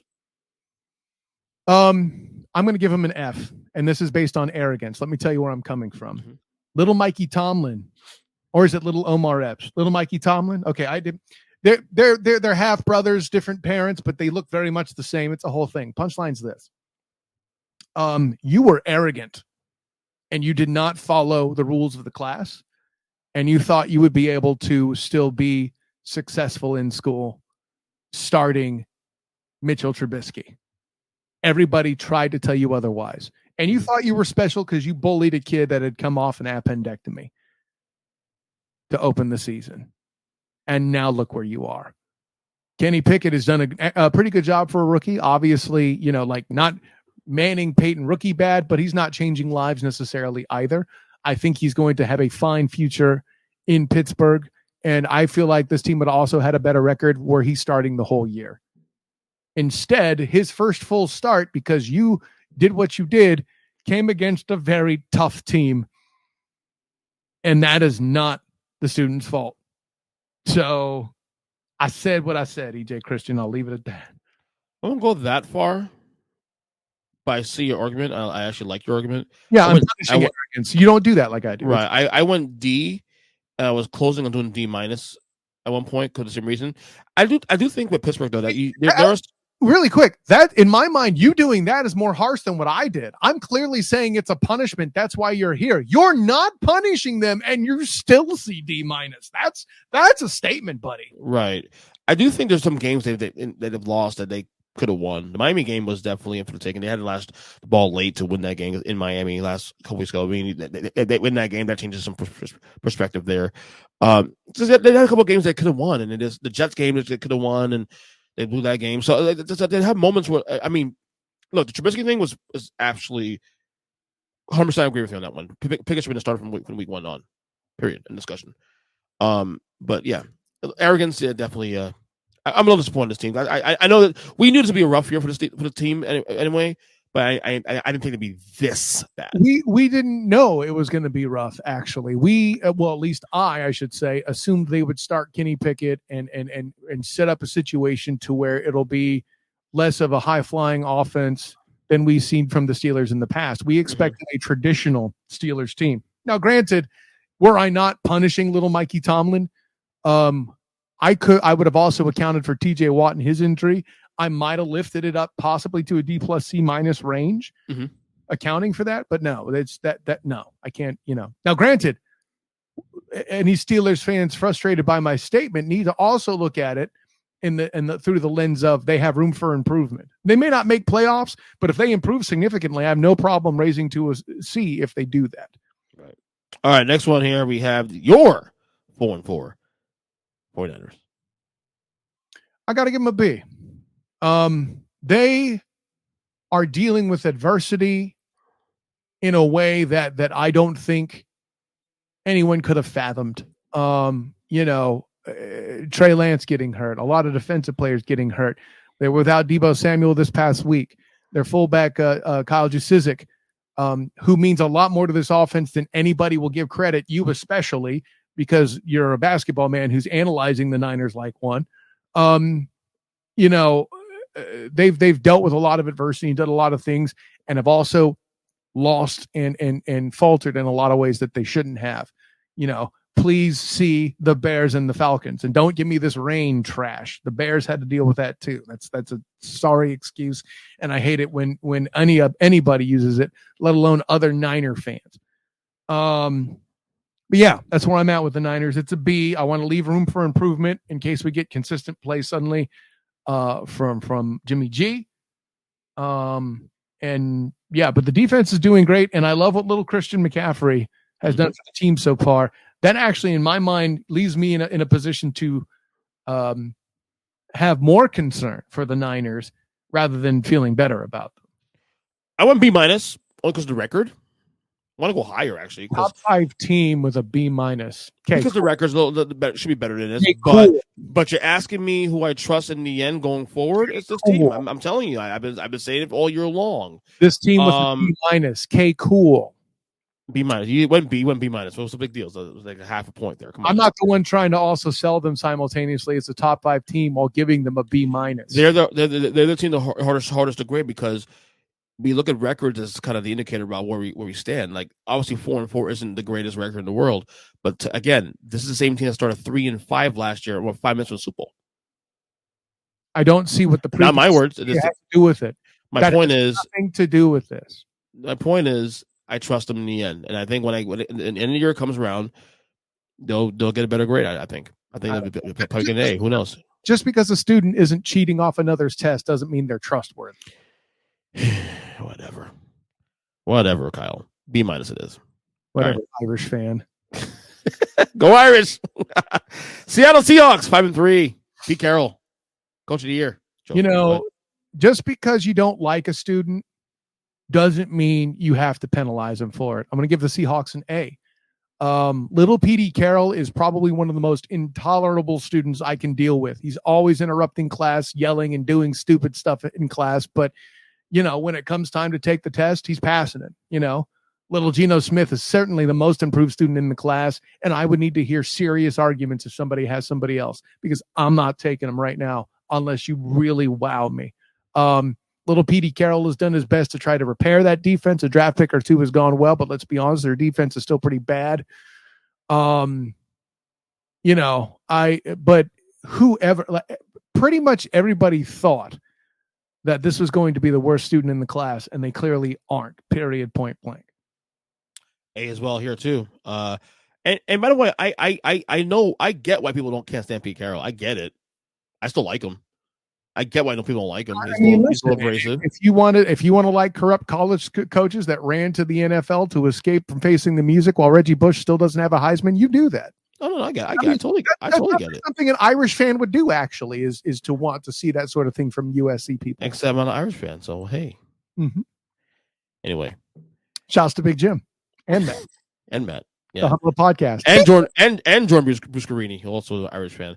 All right, we have the Tampa Bay Buccaneers at 3-5. D, and the only reason why it's not an F is because of all the problems at home. Same here. I went D- actually, because of injuries. I was so close to putting an F, so close. But I feel like their problems again, even after this week, are fixable. I don't know why.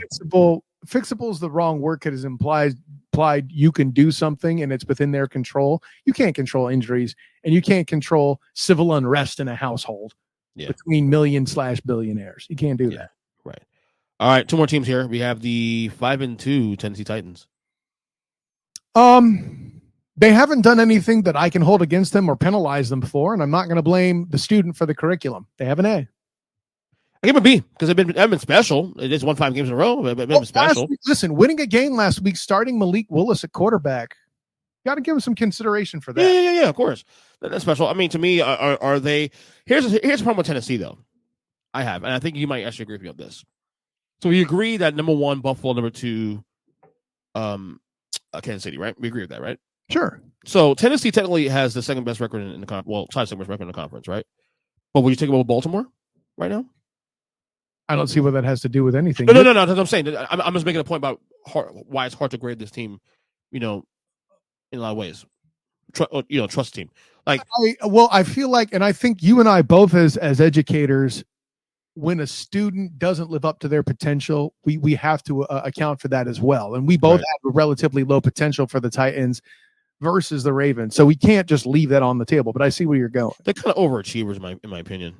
Kind of, sort of. So you're going to penalize them for that? No. I'm just making a discussion, but in general. So here's why I look at the Titans. They're doing a good job. 5-2, good job. But if you ask me, Baltimore, Tennessee, Baltimore, Cincinnati, Tennessee, Cincinnati, Miami, Tennessee, Miami. Those teams. Chargers or Tennessee, Chargers. I Weird. Don't say that right now. Full strength, of course, when they're healthy.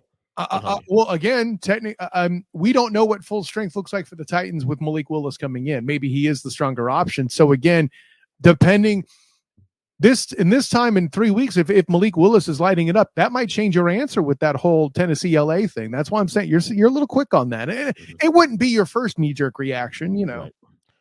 All right, let's save the best for last. The Washington Commanders, 4-4. The fuck is that? The best for last? Well, I know why, because you inspired me to curse. Anyways, so did it?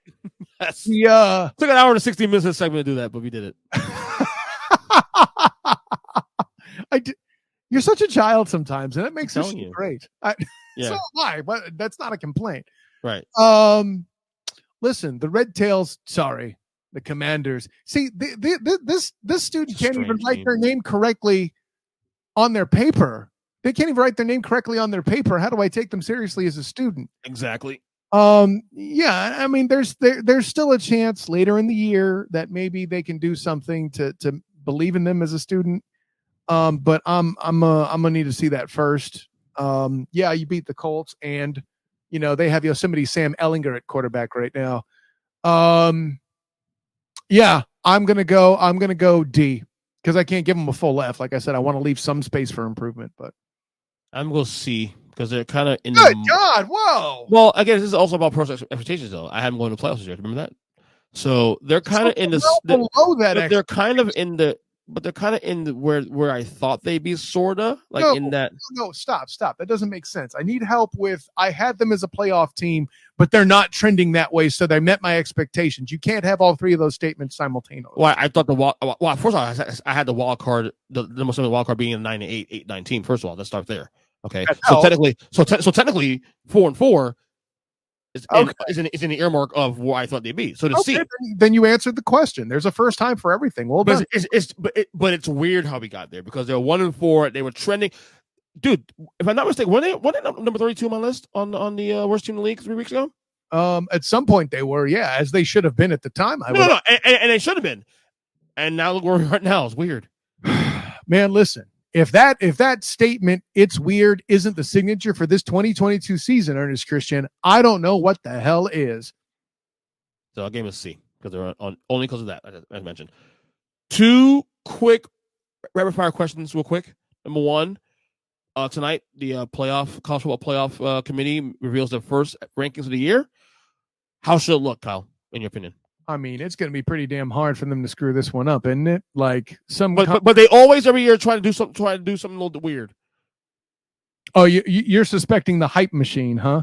They'll throw a zinger in and just to have a conversation at the number 4 team being this team, just cause. I mean, listen, for my money, and I don't see. Well, they may try to slide Michigan in, and I'm not necessarily mad about it, but I'm also mad about it. I don't see how it's not Georgia, Tennessee, Ohio State, Alabama right now. Because Michigan's, as body of work goes, is just craptacular, you know. Interesting. I mean, who other than Penn State, honestly, what have they done? It's true. It's been a weak schedule. I agree with you on that one. But, you know, they've looked for the most part impressive all their wins. I mean, the Penn State win has a lot of, I guess, some legs. Okay, great.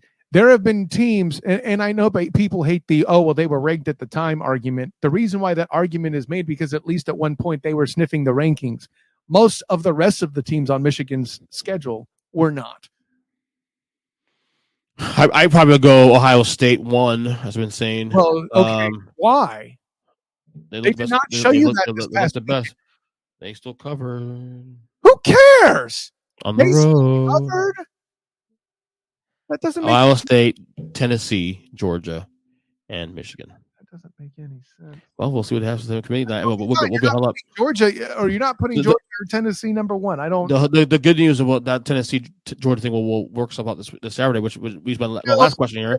That's not a good reason to put the No. I'm not saying the reason, but it's the segue to my last rapid fire question to you: who wins Georgia, Tennessee? I can say Georgia a lot easier than I can find any logic. Oh, wait. I know why you're putting Ohio State at number 1. Irish fan. It finally makes sense. Who wins Georgia, Tennessee, please? I told you Georgia a while ago. Okay. I said it was easier to answer that than this. And then I finally looked a little closer at Ohio State's schedule. And sure enough, oh, wait, sorry. I don't want to make you erect. Plug away, Kyle. Hour 20 minutes of good fun. Goodness fun. Honor, joy, and privilege, Ernest Christian. I am Kyle Nash, the student of the game. You can find me on Twitter at the SOTG. Find me on Instagram as the same, the SOTG. Find me on Facebook as the student of the game. Check out my work covering UCF football and basketball. I've actually covered a game, albeit an exhibition for the ladies. A good time, by the way. Basketball, EJ Christian. Yeah. Basketball, EJ Christian. Yes. Go. No, I can't. Wait, they play tonight? Yeah, they play tonight. Go Heat, bitch. Thank you. God damn. Be good at your own. They've been bad. They've been a little rough this year. You So effed up my outro and everything with your inability to do your damn 2-5. job. Lost Sacramento on Saturday. Not a good feeling right now. Go ahead. No Heat, bitch. Oh, anyway. Exactly. And of course, check out my work with the 3-point conversion, doing the public service announcement that is the Matchup Mania, telling you which games are worth your time to watch this week. Hey, guess what, EJ? There's some teams with winning records playing each other this week. I didn't have to come up with. Oh my God! I know. So check out that analysis on the 3pointconversion.com. That'll drop Wednesday, assuming you're listening to this after this point. That point, whatever. And of course, my coverage of the Jacksonville Jaguars as well with the 3-point conversion and A7BN Sports with the Captain and Company morning show at oldschool101.com. My friend, Captain Chris Hill. And of course, the Hilarity by Default YouTube channel with my friend, Demosthenes Euclid in the Require Viewing podcast. Honor, joy, and privilege, my friend. But until next time, EJ Christian, class dismissed. Thank you, Kyle Nash, as always, as we wrap up this podcast. That was a very, very long segment. Hour and 20-something minutes of that segment, actually. But again, we said that, with this is going to be the grades for each team, and it goes a long time, of course. But a couple things to touch on before we get out of here. Kyrie Irving, a little bit of fire now. Well, actually, not a little bit of fire, a lot of fire now. Basically, Kyrie Irving, well, the word used here is promoted. I don't know if I can call it promoted, because to me, promotion, means that you're literally taking a product and you actually selling it and putting it out there, commercials, the whole nine. But he didn't like. There's a documentary out that's called Heroes and Negroes, and allegedly there's anti-Semitism rhetoric in that documentary. I don't know exactly what in the documentary says that makes it anti-Semitic. I've not read it. I've not seen it at all. But a lot of people have claimed that there is that kind of sentiment in that documentary. Kyrie Irving liked, and I think also retweeted, I believe, of the documentary on his Twitter page. He has doubled down and now since then he said that, I'm not going to not take back what I don't believe, that kind of thing. Not saying it's not anti-Semitic. Again, Kyrie Irving always seems to get himself in this kind of mess all the time. This is the guy that fancies himself as a free thinker. And we just got breaking news here now. Talk about Kyrie Irving. Steve Nash fired by the Brooklyn Nets. Yes, it's not a drill. Steve Nash fired by Brooklyn Nets. Yeah, breaking news is coming in now. Steve Nash fired by the Nets to have a 2-5 record. Yeah. Anyway, back to Kyrie Irving real quick, because I'm sure we'll touch on the Nash thing tomorrow on the Thursday podcast. We have we're scheduled to have on the Degenerate and the Professor on the show discussing NBA stuff at nauseum, not nauseum, but at full large. But anyway, so Kyrie Irving likes to fancy himself as some free thinker like Kanye West, for example, and he really is not. Like stop. Like, just because you want to think out of the box and use critical thinking doesn't mean it's always the right thing to say. Okay. By the way, I would suggest you guys read an article by Vincent Goodwill, NBA writer for Yahoo, wrote a fantastic article over the weekend about Kyrie Irving, and because one of the things he touches on, which is so true, and it's the same way I feel about him and about Kanye West too as well, is that the thing that frustrates me about Kyrie, and again, I am someone who, believes in your free speech to say what you want to say, but the consequences behind it is whatever happens, that kind of thing, is that Kyrie Irving wants to speed up these things and say these things, but never be challenged or accountable for the things he says. And it doesn't work that way. You don't get to say the hell you want and then just walk away without criticism. If I feel like that, if I or people feel offended about certain things you're saying, you need to learn to listen. And Kyrie Irving doesn't do that. Kanye as well, same problem. So Kyrie Irving, I don't know how you deal with this going forward. Obviously, this is his last year on a contract. He's a free agent next year. He's a headache. He's a fantastic talent, but just a big fucking headache for the team. And I don't know if Joe Tsai, where it came down and said that we don't take that, we don't acknowledge that kind of rhetoric on stuff. I get it, but I mean, sometimes it's better not to say anything. Look, I get Kyrie has a lot of things off his chest, and again, I protect his right to free speech, of course, and all that. But, geez, I mean, come on.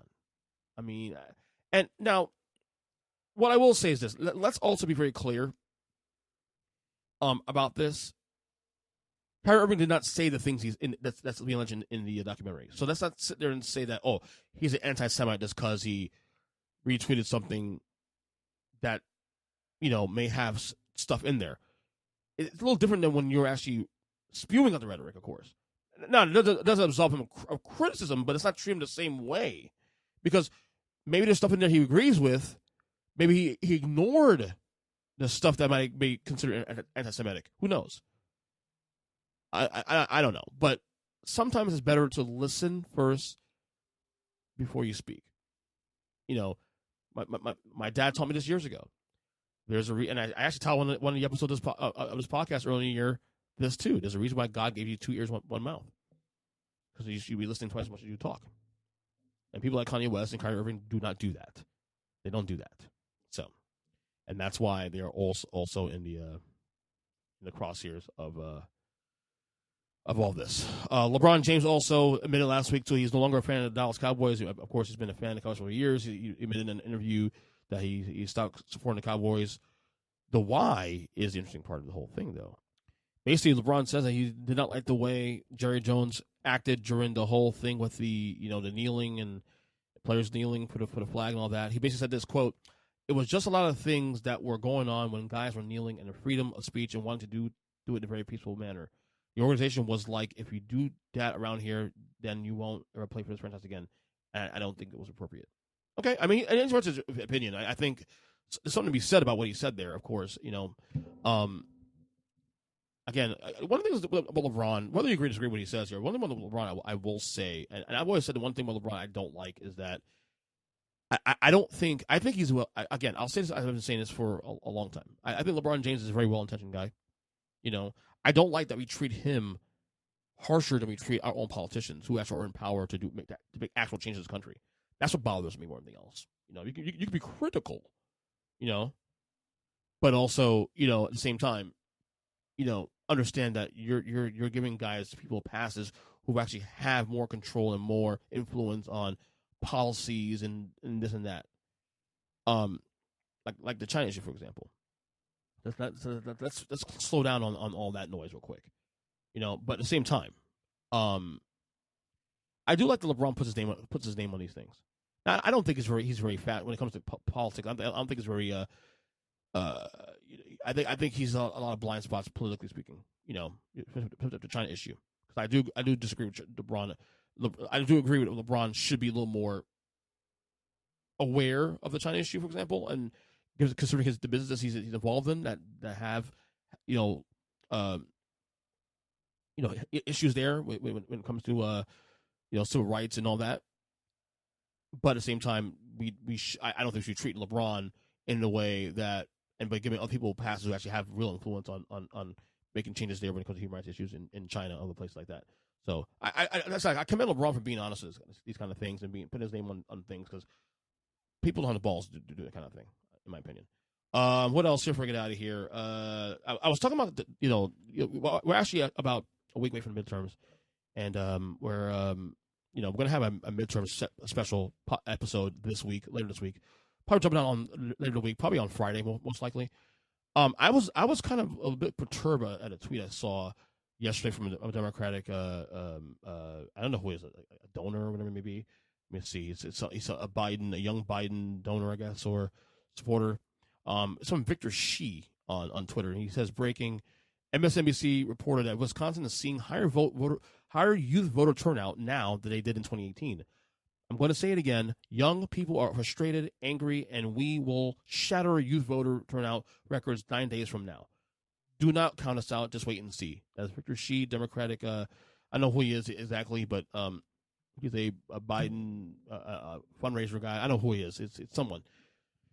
And I retweeted him immediately too, and I said, well, that's fine and dandy, but why is the assumption right now that the young voter turnout this time around is going to be all check marks for the Democratic Party? Like, I agree in years past, it was easy to say, well, the youth turnout would actually equal the Democrats, but I'll say it again. I don't think that's actually an assumption anymore, to be honest with you. Like, I've been saying for months now on the pod that, I think we're going through a real political realignment. And I think when people say, "Oh, people are frustrated on that," yeah, we get it that the Democrats do much better when it comes to, like, at least in the midterms anyway. They do much better when it comes to what I was going to say. When it comes to chaos. So 2018 they did well because you're facing Donald Trump, the most polarizing president in the history of the country.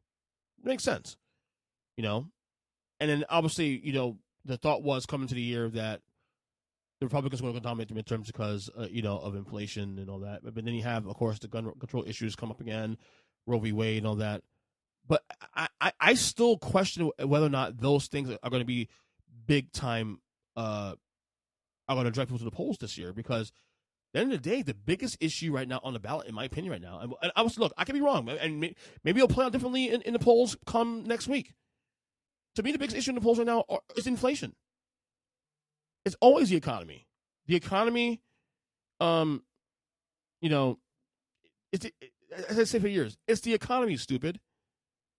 And inflation is the number one issue that affects every single pocketbook in this country. It doesn't matter if you're a Republican, Democrat.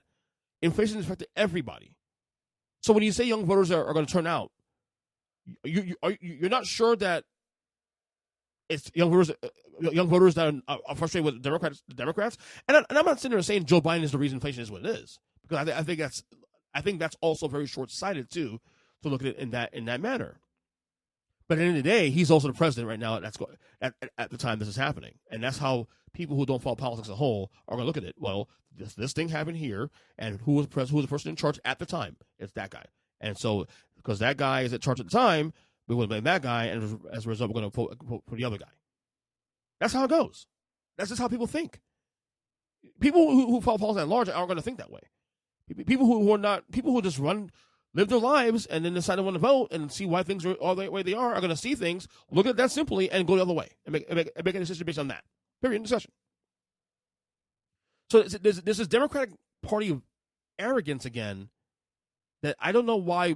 I don't even think it's warranted right now. Like, yeah, I get the gun control thing is an issue. I get the Roe v. Wade issue. But unlike most years with chaos, on the flip side, so is inflation. And I can argue that people are prioritizing inflation more than those other issues. You may not like me saying this, but this is a fact. So I know there's a Democratic arrogance to all this, and I don't know. We'll see on Tuesday how it plays out with these races, with the governor races and the Senate races, all that. But I don't see it. I think people are very. I think the Democrats are so naive on how the world at large works. At least, certainly the upper Democrats, the elite Democrats, and this is why they're losing touch, losing voters, because they've lost touch. I'm sorry. I know it might offend some people listening to this podcast. Oh well. That's the reality. That's the way people think in this country now. Sorry, hate to break it to you. So, last thing before I get you go, Elon Musk is officially the owner of Twitter. He's already fired a couple of CEOs or top executives upon taking over the company on Friday. One interesting thing he's doing actually is that apparently he's going to charge everyone who wants a blue check mark $20 a month to get a blue check mark. Interesting situation. Like, it sounds bad. Like, on one hand, I can see what he's trying to do here, but that could be a mess right there. to get a blue check mark, it'd be $20. On the other hand, I can see it as an opportunity that if someone like me, for example, or a content creator that wants to get his name out there, is it possible that, that can help expose yourself to a wider audience? Who knows? But it could also open up more misinformation too as well too. So, but the Elon Musk thing already, the Twitter stock's already dropped. Apparently, it's already dropped, and a couple celebrities already left Twitter already because of their disdain for Elon Musk. Now, I don't know. It's a mess. It's a mess. Personally, I don't know why the hell he bought that in the first place. But that's just me. It's a waste of money, honestly. And Twitter, why I do enjoy it to some degree, it is successful. It really is, dude. It really is successful. So, anyway, that will do it for this long. Well, the episode wasn't as long. The Kyle segment was long this week. But we'll be back on Thursday for another episode of the podcast. Again, don't forget to check me out on the Huddle Up podcast tonight as we talk all things football at 8 p.m. on YouTube, on Facebook, on Twitter, or subscribe on demand on YouTube or on the podcast and any podcast catcher. Huddle Up podcast with myself, Big Jim, Kyle, as you saw earlier in the podcast, and then, of course, Matthew Muleisen on the show. We'll talk soon. Again, we'll see you on Thursday, and that's it. Later.